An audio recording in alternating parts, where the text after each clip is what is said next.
Le peuple ivoirien va savoir que la sécurité, c'est l'affaire de tout le monde. Voilà la raison pour laquelle, aujourd'hui, le ciel de Bunia sera envahi par les avions de chasse des forces armées de la République démocratique du Congo. C'est pour appuyer les opérations contre tous les groupes armés qui sont encore hostiles au processus, et tous les groupes armés seront traqués. Ceux-là qui ne voudront pas déposer les armes, ils seront traqués comme jamais auparavant. Nous allons imprimer. Info 243, la référence de l'actualité. La sécurité, la paix aux Ituriens préoccupe le chef de l'État et commandant suprême des forces armées.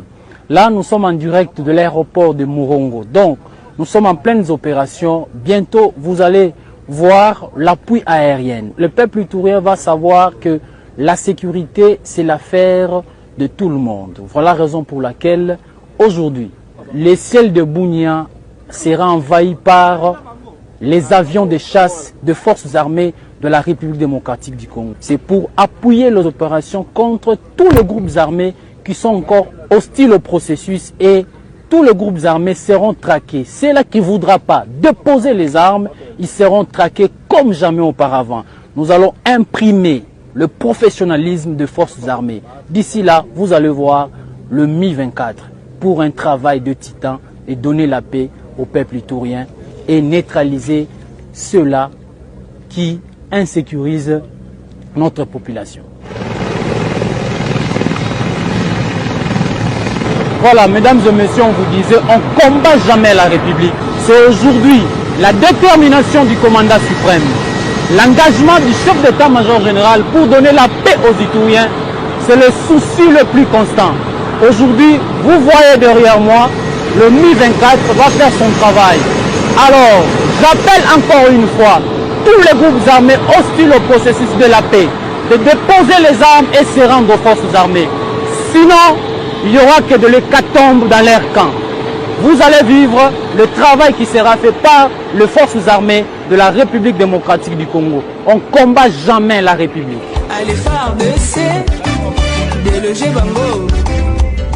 On demande à tous de bien se tenir parce que notre riposte sera impitoyable et nous jusqu'à l'éradication totale de cette violence à l'Est.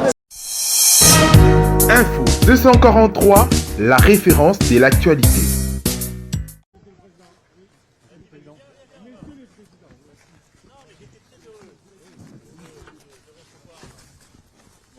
Nous avons signé le deuxième contrat justement en matière de soutien et de développement et de désendettement pour le pays. 65 millions d'euros que la France va investir pour accompagner le travail de modernisation, de transformation de la RDC du président Tshisekedi. Nous avons beaucoup parlé ensemble. D'abord, nous serons aux côtés du président pour la sécurité, en particulier à l'Est, contre les groupes armés, les groupes qui pactisent avec Daesh pour lutter activement contre ceux-ci, avec de la coopération en matière de renseignement, de la coopération militaire très clairement concentrée à l'Est, une action déterminée et une action diplomatique aussi pour sanctionner les leaders de ces groupes dans le cadre des Nations Unies. Info 243, la référence de l'actualité.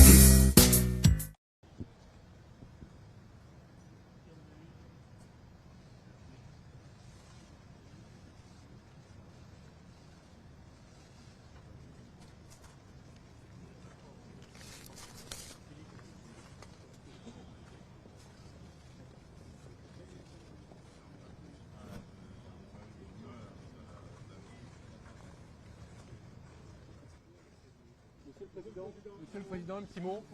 Un petit mot, Monsieur le Président.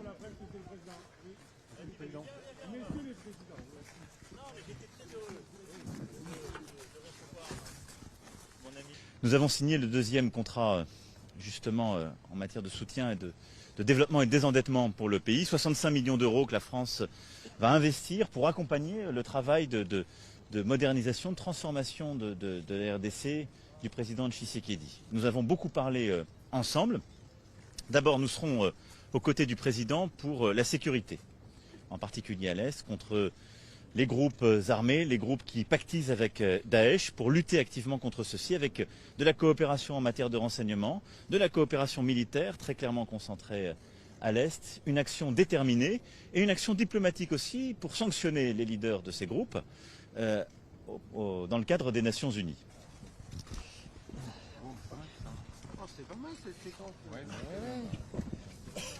On l'a tiré. Bien joué aussi, merci à toi.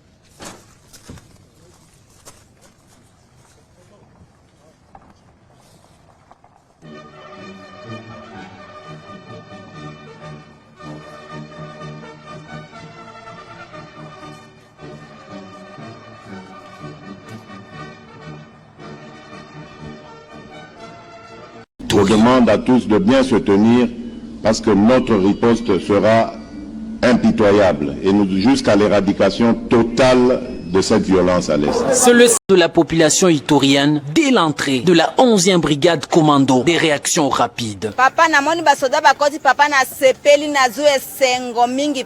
C'est sur instruction du commandant suprême que les forces armées sont à la phase de déploiement avec de nouvelles unités pour sécuriser davantage la population, ainsi éradiquer l'insécurité. Le chef de l'État et commandant suprême des forces armées a répondu au cri de détresse de sa population dans la province de l'Ituri. Je demande à tous de bien se tenir parce que notre riposte sera impitoyable et jusqu'à l'éradication totale de cette violence à l'Est. C'est le sens de l'arrivée de la 11e brigade. Le secteur opérationnel Ituri a présenté hier au gouverneur de province 7 rebelles ougandais du mouvement Luganda, Orland Liberation Front, arrêtés dans le rang de la milice Codeco. Le groupe de libération de l'Ouganda. Ils venaient à Pandroma voir l'un de leurs contacts parce que leur groupe contrôle du côté de l'Ouganda, Nebi. Congolese government formally Contacter les Codeco parce qu'ils estiment que le gouvernement congolais est ami au gouvernement ougandais dont M. Museveni en tête. En venant vers le gouvernement, ils n'étaient pas sûrs s'ils allaient être bien accueillis, sinon ils risquaient d'être rapatriés auprès de M. Museveni. Voilà pourquoi ils ont opté pour se rallier au groupe rebelle Codeco. Ils ont recruté à peu près 500 plus.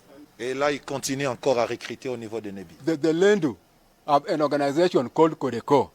Alors s'il est venu, ils sont plus venus chercher le féticheur pour avoir un peu de pouvoir féticheur, même ceux qui peuvent les accompagner, groupe Codeco. Par ailleurs, un milicien Codeco répondant au nom de Sami Njabou, en charge de liaison d'achat d'armes entre le rebelle sud-soudanais et les Codeco arrêtés à la frontière du sud-soudanaise et la RDC. Mon nom est Sami Djabou. Je suis moulin de 100% de Pandroma et élément du groupe armé Codeco Bar IRPDC. C'est Bassa qui est notre leader. On m'a arrêté avec $4 500 à Kingezi Base. Je partais au Soudan du Sud pour achat des armes et munitions. Notons que leur arrestation est le nœud de reprise des hostilités par les Codeco qui s'attaquent aux populations et aux FARDC sur tout le front depuis le samedi 9 avril 2021 sur la RN 27 à l'auteur des localités Lopa et Pandolé situées à 38 km au nord de Djougou. Les forces armées de la République démocratique du Congo ont lancé ce jeudi les opérations militaires contre une coalition de la milice FPIC, FRPI réfracteur et le résiduel de la milice Codeco Bar ALC.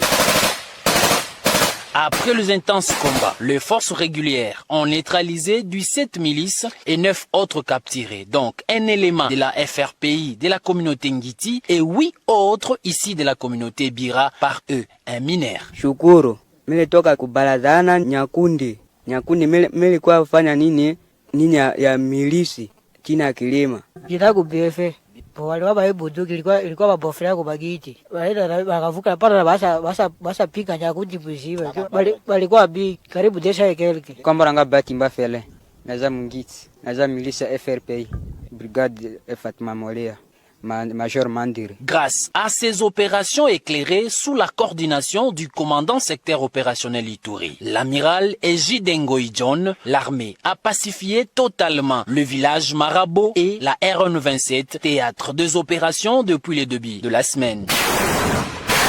Les opérations continuent dans la zone de Nyakoundé, retranchement ennemi, où la population civile est prise en otage par ces hors-la-loi. Rappelons que la ville de Bunia et ses environs restent sous contrôle des forces armées de la République démocratique du Congo et hors menace, contrairement aux fausses rumeurs propagées par les ennemis de la paix. Info 243, la référence de l'actualité. Je vous le dis, je vous le confirme, il y aura bien élection en 2023. Je suis issu d'un moule dans lequel on m'a forgé pour les élections. Les élections sont le seul, pour nous, le seul thermomètre qui peut indiquer la bonne marche d'un pays. Il n'y en a pas d'autre. On ne s'éternise pas au pouvoir. Ici, l'idée est de simplement bien faire les choses. Nous avons connu des élections tumultueuses dans ce pays. Moi, je n'en veux plus. Je veux que si demain nous organisions des élections, il n'y ait plus de contestation. Qu'on n'ait plus une ribambelle de candidats à la Cour constitutionnelle ou ailleurs en train de brandir leurs preuves d'élection ou de ceci et cela. Ça ne va pas. Donc vous devez réfléchir à nous donner un processus électoral qui soit crédible, qui soit clair et qui puisse permettre à tous ceux qui sont élus et ceux qui ne le seront pas d'avoir la même lecture. Et pendant ce temps, en parallèle, le processus électoral va devoir continuer son bonhomme de chemin. En plus de cela, il y a eu ce fameux débat sur le recensement, l'identification de la population, mais ce n'est pas un prétexte, rassurez-vous, pour ne pas organiser des élections. J'ai parlé et rencontré plusieurs spécialistes en matière électorale qui m'ont dit et certifié qu'il y a moyen de faire ces deux choses de manière concomitante pour avancer. Nous avons besoin dans notre pays de savoir qui est congolais, qui ne l'est pas. Nous avons besoin dans notre pays de savoir combien de Congolais vivent dans notre pays, combien sont à l'étranger. C'est une chose qui est tout à fait normale parce que cela permettra d'organiser notre développement et d'aller vraiment aux besoins des populations. C'est quelque chose de primordial lorsqu'on veut aller loin avec un pays. Donc, ne vous laissez pas manipuler par ce genre de discours qui consiste à faire croire qu'il y a anguille sous roche. Les militants sur les réseaux sociaux et les pseudo-journalistes, laissez ça à ceux qui font ça. Nous ne sommes pas venus là où nous sommes pour continuer de militer. Non. Maintenant, nous devons regarder les choses avec réalisme. On ne doit pas se laisser entraîner dans de la manipulation, qu'elle soit nationale ou internationale. Il n'y a en nous aucune intention de fuir les élections. Pas du tout. Nous allons les affronter comme nous l'avons toujours fait, la tête haute. Et sûr d'ailleurs que nous réussirons. Je vois les choses qui peuvent ruiner les efforts de développement de ce pays. C'est notamment le tumulte, le tohu-bohu que l'on constate dans nos provinces. Ça devient insupportable. Aujourd'hui, pour un oui ou pour un non, un gouverneur est débarqué, un président de l'Assemblée provinciale est débarqué. Ça devient vraiment un capharnaüm qui fait que je ne crois pas de péréquation qui va leur permettre de se développer. Nous avons d'autres idées par rapport à l'agriculture, par rapport aux infrastructures, pour permettre à ces entités de... Est-ce que nous avons la même compréhension par rapport aux attentes de notre peuple? Ça devient vraiment infernal. Et je vous prie vraiment de vous pencher sur cette question parce que c'est sérieux. Nos provinces ne peuvent pas toujours être aussi instables. Surtout les provinces dans lesquelles nous avons à faire face en ce moment à des violences. On ne peut pas continuellement les déstabiliser. D'ailleurs, pour l'une d'entre elles, j'ai déjà même une idée, mais elle sera provisoire. C'est pour ça que j'ai besoin de ce gouvernement. Mais dans l'absolu, il faudrait vraiment que vous réfléchissiez à un mécanisme qui ferait que nos provinces vont demeurer stables, complètement stables. Il y a également une autre réforme qui me tient particulièrement à cœur, c'est celle des nationalités. Non pas que j'ai une autre nationalité, mais j'ai vécu longtemps à l'étranger, je connais ce problème. Nous avons milité de l'étranger avec des Congolais qui ont d'autres nationalités, mais qui sont Congolais et qui se battent pour le Congo de la même manière que ceux qui sont au pays, qui aiment le Congo et qui investissent de leur temps et de leur argent pour ce pays. Et je trouve que c'est injuste de continuellement comme ça les tenir à l'écart. Un Congolais, quelle que soit la nationalité qu'il ait acquise après les péripéties de sa vie, est de nature attachée à son pays, à son peuple. Ça, c'est ce que j'ai toujours constaté. Le Congolais aime son pays. Même si parfois on en fait un peu trop, mais nous aimons notre pays. Donc il faut permettre à ces compatriotes, moi je les appelle ainsi, de la diaspora, de pouvoir être à l'aise. Maintenant, je n'impose rien, mais il faut leur permettre de prendre part au débat à l'intérieur de leur pays. Soit en participant activement, donc politiquement, ou soit en revenant. Et ça, il faut faciliter leur retour. On a commencé déjà avec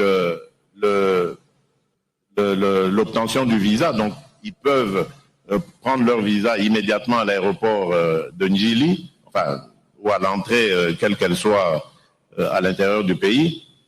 Mais je pense qu'il faut aller beaucoup plus loin. Oublier, par exemple, de leur demander un visa. Par exemple, on peut faire tomber pour un Congolais d'origine l'idée de l'octroi d'un visa. Enfin, il y a plein de choses comme ça qu'on peut imaginer.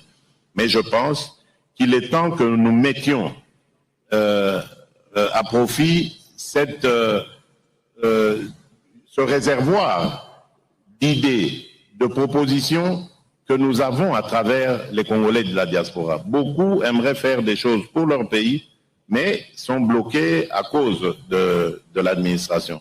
Donc je crois que c'est aussi important de voir les choses de cette manière. Donc je vais peut-être m'arrêter là. Nous avons beaucoup d'autres réformes à faire. Dans la justice, par exemple, nous voyons comment notre justice, malgré les premières réformes qui ont été faites, n'a toujours pas amélioré son image. Je crois que ça, c'est important pour l'état de droit que nous voulons, que les Congolais, d'abord, pour commencer par eux, se sentent protégés par une justice crédible, une justice pour tous, mais également les étrangers qui vont venir avec leurs investissements. C'est important qu'ils sachent que au Congo, il y a des institutions qui vont protéger leurs investissements. C'est du bénéfice pour nous, pour nos populations, pour notre économie. Et donc, avec la justice, nous pourrons combattre les antivaleurs. Ça, je vous le dis, mesdames et messieurs, c'est plus qu'important. Nous devons dès maintenant mettre vraiment un focus sur la lutte contre la corruption, contre l'impunité, contre le blanchiment d'argent et bien d'autres choses qui sont à la base de nos difficultés. Le Congo est un pays riche, mes chers amis. Nous pouvons faire des miracles, vraiment des miracles dans les années qui viennent. Il ne faut pas attendre des générations, comme parfois je l'entends à Congo, tout c'est faux.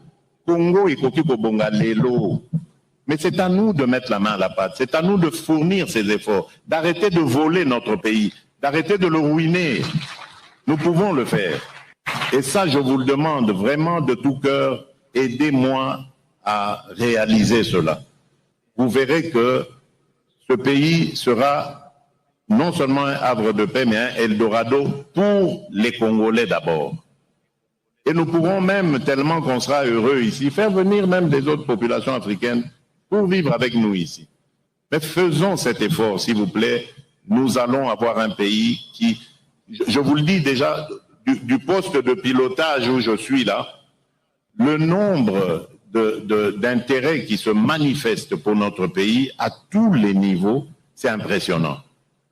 Et tout ça malgré l'image de guerre, de violence, de corruption que nous émettons jusque-là.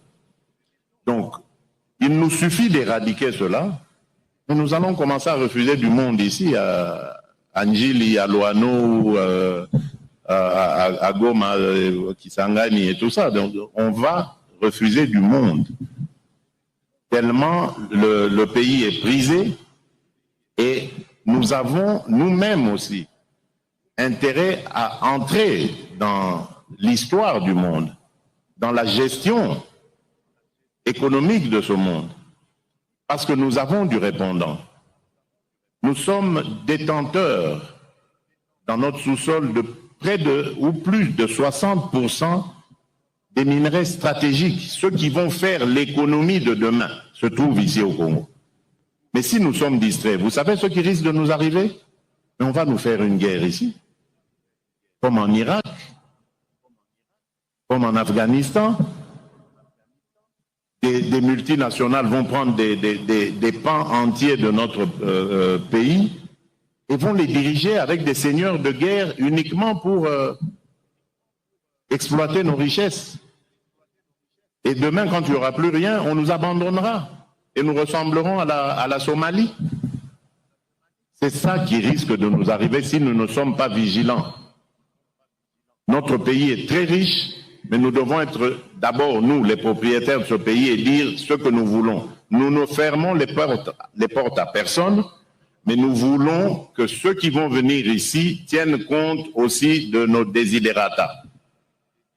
Ils vont se développer, mais nous, d'abord, nous allons développer le pays grâce à nos ressources, et nous allons faire la joie de ces investisseurs qui pourront aussi à leur tour se retrouver. Mais tout ça demande de la concentration, du sérieux. Si nous ne faisons pas attention, comme je vous l'ai dit, on va nous diviser, on va nous séparer pour notre propre malheur. Et nous n'aurons que nos yeux pour pleurer. Et moi, ça ne m'a jamais traversé l'esprit comme scénario. Donc je ne suis pas prêt, c'est pour vous montrer la détermination que j'ai, je ne suis pas prêt à vivre un tel scénario. Je veux conduire mon pays de telle sorte que demain, après-demain, dans 100 ans, dans 1000 ans, tout le temps que ce pays, que ce monde sera monde, que le Congo reste uni, que les Congolaises et les Congolais vivent heureux dans leur pays, heureux et libres. Et ça, c'est possible, ça dépend que de nous. Parce que lorsqu'on vient déstabiliser un pays, on ne le fait pas directement de l'extérieur. On le fait grâce à des répondants que l'on trouve à l'intérieur. Et si nous ne faisons pas attention, nous restons distraits, moi j'appelle ça de la distraction, alors à ce moment-là, oui, on nous déstabilisera.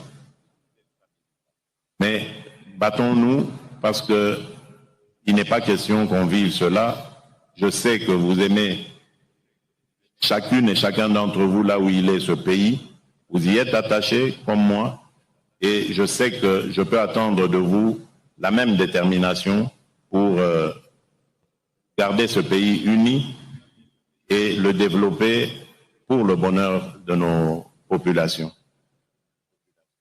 Voilà, mesdames et messieurs, je crois que j'ai fait le tour de la question.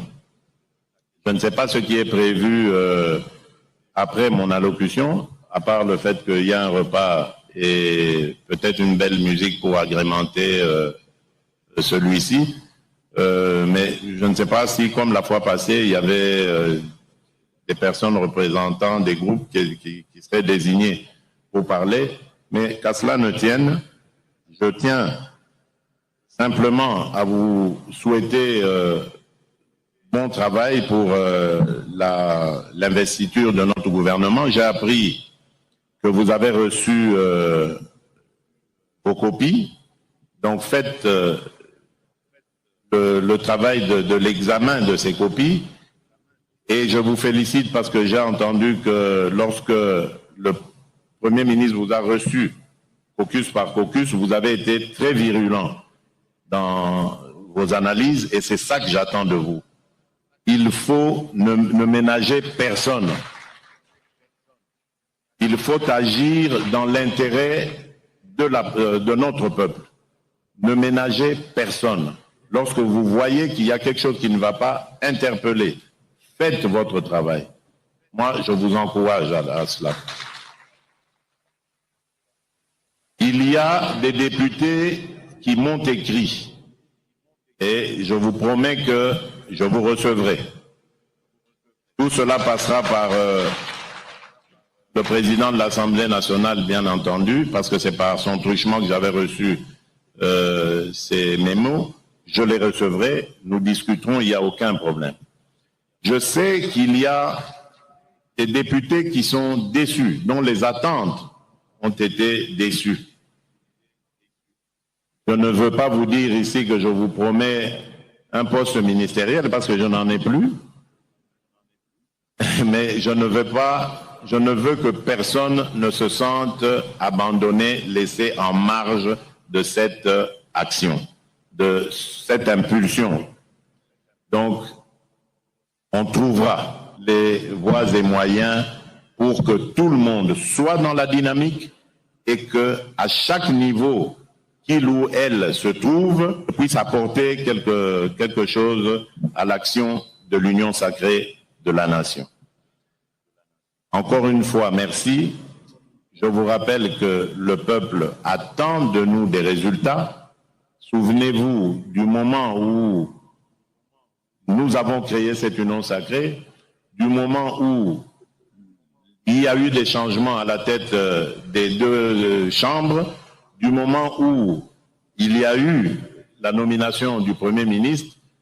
Vous êtes des Congolais, vous étiez au Congo lorsque tout ça se passait, vous avez vu la joie qu'exprimait notre peuple, et donc cette joie est équivalente aux attentes qui sont celles de ce même peuple. Et ces attentes sont tellement pressantes que nous n'avons pas droit à l'erreur. Malheureusement, nous arrivons à un moment de l'histoire où notre peuple a tellement vu des choses de les manches. Mettons-nous au travail. C'est ce que le peuple veut. Je vous remercie. Que Dieu vous bénisse.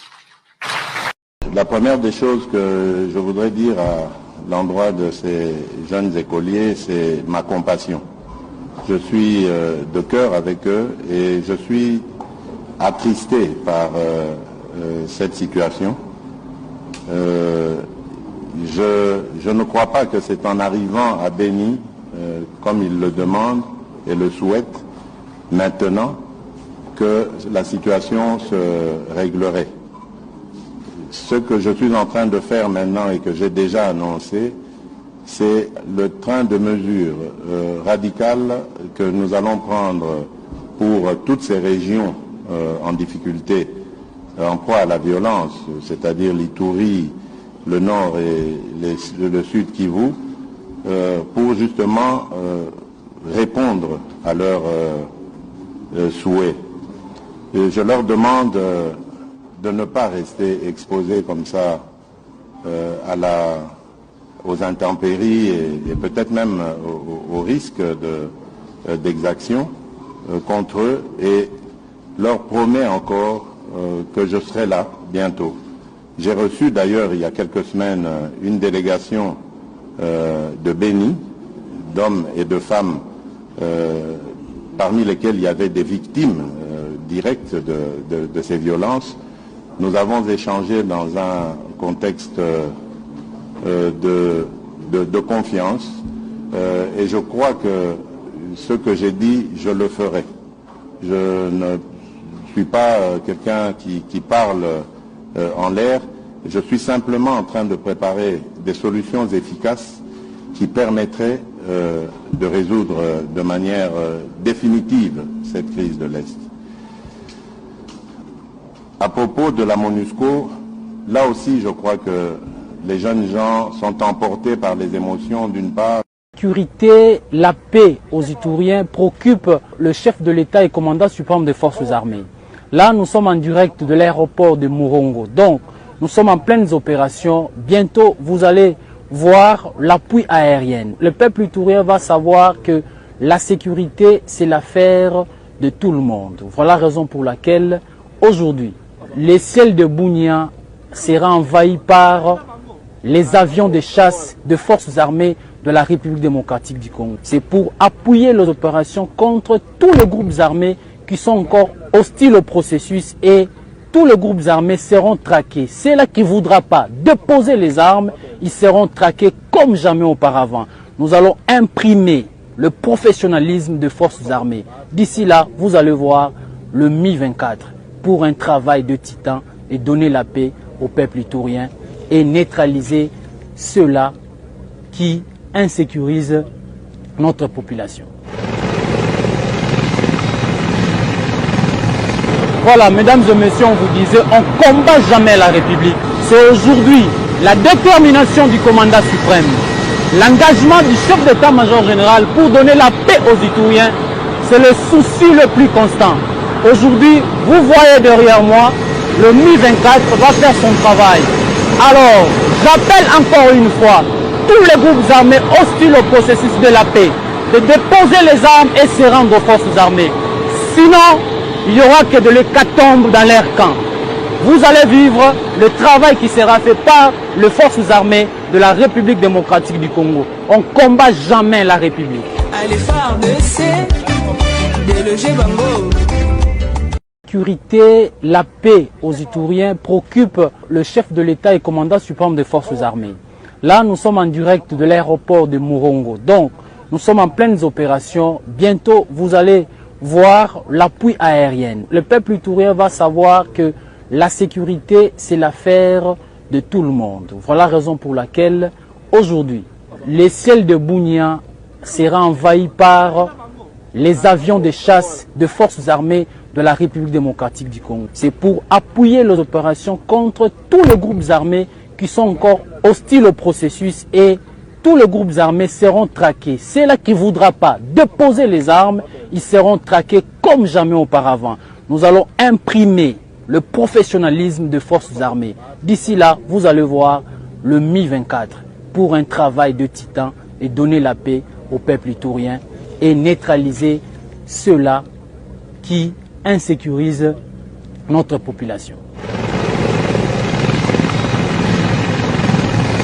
Voilà, mesdames et messieurs, on vous disait, on ne combat jamais la République. C'est aujourd'hui la détermination du commandant suprême, l'engagement du chef d'état-major général pour donner la paix aux Ituriens, c'est le souci le plus constant. Aujourd'hui, vous voyez derrière moi, le Mi-24 va faire son travail. Alors, j'appelle encore une fois tous les groupes armés hostiles au processus de la paix de déposer les armes et se rendre aux forces armées. Sinon, il n'y aura que de l'hécatombe dans leur camp. Vous allez vivre le travail qui sera fait par les forces armées de la République démocratique du Congo. On ne combat jamais la République. Allez faire